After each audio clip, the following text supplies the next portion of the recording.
Vinhos naturais, orgânicos, biodinâmicos. Vira e mexe, aparecem novidades para agitar o mercado de vinho. A gente não quer ficar por fora, então se liga nessa aula! Estela, a uva vem da natureza, o vinho vem da uva, mas nem todo vinho é natural. É isso mesmo? É isso mesmo. Existem diferentes abordagens de produção de vinho, de cultivo, né, dessa videira e a produção do vinho também. Algumas dessas abordagens vão ter especificações legais, então você vai ter ali regulamentações de como elas devem ser seguidas. Outras são um pouco mais genéricas, abrangentes, mas a natural é uma dessas abordagens. E o que torna um vinho natural? Bom, como o próprio nome já diz, natural é muito próprio daquilo do que deveria ser na natureza mesmo, né? Livre, então sem tantas interferências. Importante ressaltar aqui que essa abordagem natural é uma das que não tem especificação legal, tá? Então é uma coisa mais genérica, cada produtor pode interpretar isso da sua forma. Mas o que seria então esse livre da natureza? No vinhedo, o viticultor não vai entrar com processos ali e essa videira vai crescer da forma como ela deveria ser naquele ambiente, sem o aditivo de fertilizantes, por exemplo, para que ela cresça um pouco mais, sem nenhum tipo de irrigação, nenhum tipo de tratamento de pesticidas, ela vai ser totalmente livre. E dentro da produção do vinho, né, isso segue da mesma forma. Então, por exemplo, para começar a fermentação, que é o processo que transforma ali o açúcar natural da uva em álcool, existem micro-organismos que fazem essa transformação, que são as leveduras. E da onde vêm as leveduras, né? As leveduras são micro-organismos que estão presentes ali na casca da uva, no próprio vinhedo, na parte onde os vinhos são fermentados. E quando a gente tem essas leveduras de forma natural, são essas que vão ser utilizadas para começar e seguir com essa fermentação. Um exemplo de interferência seria o produtor adicionar leveduras comerciais, leveduras selecionadas para fazer esse processo, né? A levedura natural ela é um pouco mais lenta, ela é mais sensível, e a comercial ali ela é mais resistente, um pouco mais forte. Bom, você falou do natural, tem também orgânico e biodinâmico. Qual é a diferença? Exatamente. E já que a gente vai falar desses dois, eu vou começar a servir um belo espumante biodinâmico aqui para a gente ir batendo esse papo. Esse aqui é um espumante espanhol, de cultivo 100% biodinâmico. Como é esse cultivo? Eu vou falar primeiro do orgânico para a gente entender depois o biodinâmico. E tem um porquê. Vamos lá.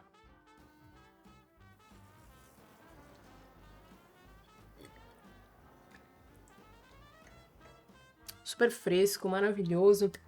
E por que eu vou falar do orgânico primeiro? Porque para um vinho ser biodinâmico, ele precisa ser primeiro orgânico. Então, o que definiria esse cultivo orgânico? E a gente escuta bastante falar de orgânico, não só no vinho hoje em dia, né? Então, o cultivo orgânico lá no vinhedo, a gente sempre tem essas duas etapas, o vinhedo e a produção do vinho. O produtor, ele vai utilizar de meios para interferir ali, para ajudar essa videira, mas meios mais naturais. Então, ele não vai utilizar pesticidas químicos, fertilizantes químicos, mas ele vai utilizar de compostos naturais. Isso vai constituir a viticultura orgânica. Dentro da produção do vinho, ele também vai tentar ser o mais natural possível, evitar o uso de químicos. Dependendo da legislação, então a abordagem orgânica é uma que tem regras, né, definidas por lei. Dependendo então da legislação, ele pode adicionar alguma coisa, mas vai ter ali a especificação de quantidade máxima permitida. Agora a gente vai para o biodinâmico. Por que para ser biodinâmico ele precisa ser orgânico? O cultivo biodinâmico, ele é muito mais do que todos esses. É uma mistura um pouco de filosofia, de cosmologia, então é uma abordagem que integra todo o sistema, não só o ecossistema, né? O orgânico é muito focado ali no ecossistema do solo, no quanto esse solo é saudável. O biodinâmico vai um pouco além, incluindo como os astros estão alinhados, como os planetas vão interferir, como a Lua tá, qual a fase da Lua. Então, primeiro esse solo precisa ser orgânico. Depois de ser orgânico, ele pode ser trabalhado de forma biodinâmica. O cultivo biodinâmico surgiu ali com Rudolf Stein, então é uma filosofia dele. E você vai utilizar de tratamentos homeopáticos com ervas, com chás para cuidar dessa videira. Você vai fazer poda e colheita de acordo com as fases da lua. Até mesmo esses tratamentos vão depender de como tudo está alinhado. É uma integração de fato do todo. A mesma coisa para a produção do vinho. E ali na produção do vinho, as leveduras também vão ser essas leveduras naturais. O que acontece com essas leveduras naturais? Como elas são mais sensíveis, pode ser que no decorrer do processo, a fermentação não chegue até o final. Conforme a levedura vai transformando ali açúcar em álcool, você vai tendo um meio alcoólico, e as leveduras são sensíveis a esse álcool. Então elas podem morrer nesse decorrer e não vão levar a fermentação até o fim.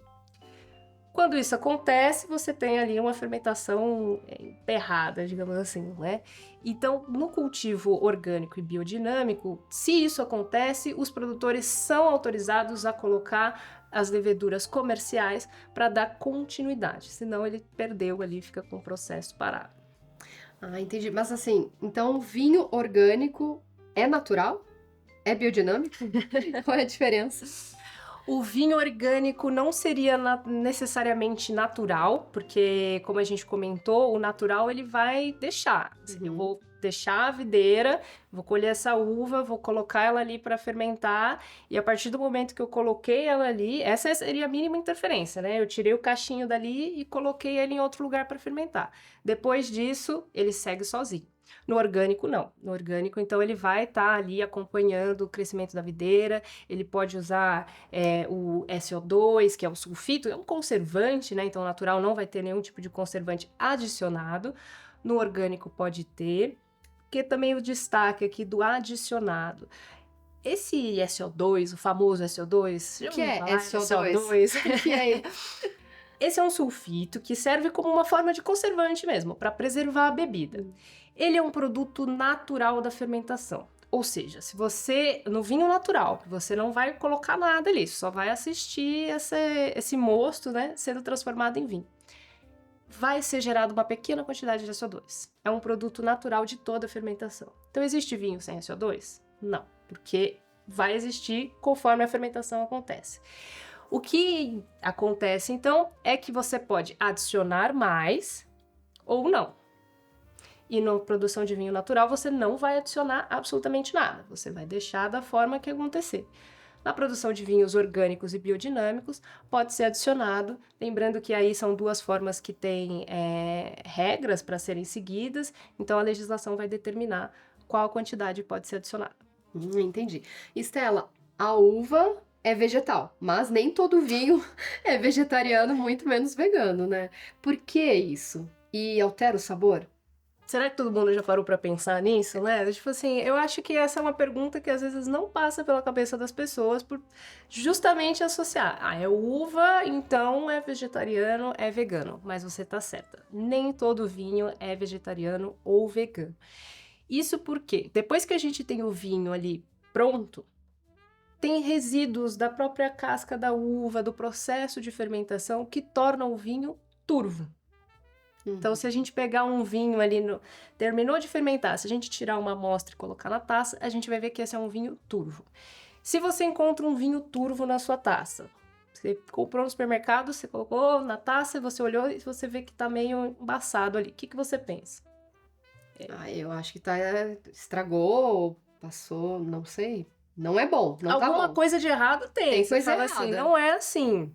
Comercialmente, esses vinhos turvos não são muito bem vistos. Então, o que precisa ser feito é clarificar. Precisa limpar esse vinho, né? E os produtos utilizados para se fazer essa clarificação, em sua grande maioria, são de origem animal. Então, a gente vai usar proteína do leite, que é a caseína, a gente vai usar a albumina, que é da clara do ovo. Então, quando a gente usa esses produtos, o seu vinho teve contato com produtos de origem animal e ele deixa de ser vegano ou vegetariano, por exemplo. E quais as práticas que tornam um vinho vegano? Para ser vegano, você não pode utilizar desses clarificantes. Você pode utilizar de clarificantes vegetais ou você pode fazer uma clarificação por meios naturais, utilizando a força da gravidade. Como isso acontece? Você vai deixar as partículas se assentarem e vai tirar esse vinho daquele recipiente, deixando os resíduos para trás. Clarificação é considerada uma interferência? Sim, é considerado uma interferência, porque se a gente for ver, o vinho terminou de fermentar e ele vai ter esses resíduos naturais ali do processo. Então, se você não for interferir, ele vai continuar dessa forma, né? Ele vai continuar turvo. Mas, como eu tinha dito antes, a abordagem natural é uma abordagem que não tem uma especificação. Isso pode, isso não pode.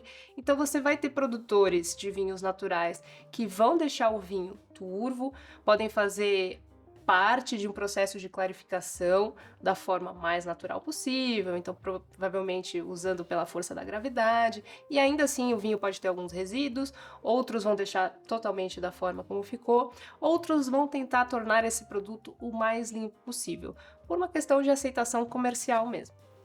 E dá para saber pelo rótulo se o vinho é orgânico ou biodinâmico ou natural? Às vezes sim e nem sempre. Isso porque cada uma dessas abordagens, algumas, como eu falei, não vão ter especificações. Então, por exemplo, o vinho natural não vai ter alguma coisa naquele rótulo dizendo que ele é natural ou não, porque não tem ali regras determinando o que seria exatamente isso ou não. Outras abordagens, como por exemplo o orgânico, biodinâmico, vegano, podem aparecer no rótulo. Porque nem sempre aparecem, né? Isso muda de acordo com os países, então a legislação de vinho orgânico na Europa é uma, quando chega aqui no Brasil existem algumas regrinhas que mudam e por isso o vinho pode vir para cá e não receber o selo aqui.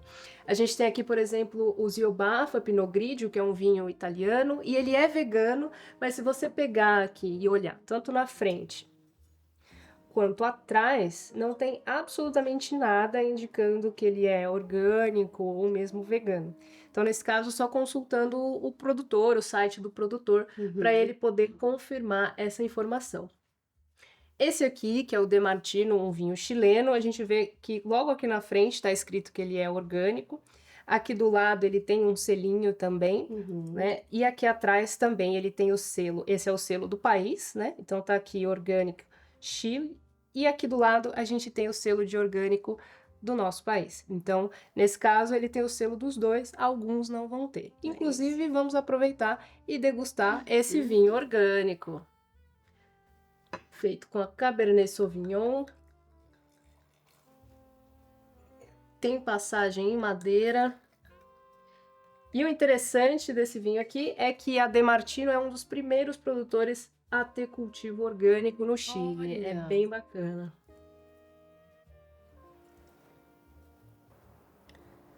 O que a gente sente no nariz? Vamos lá. O que você percebe?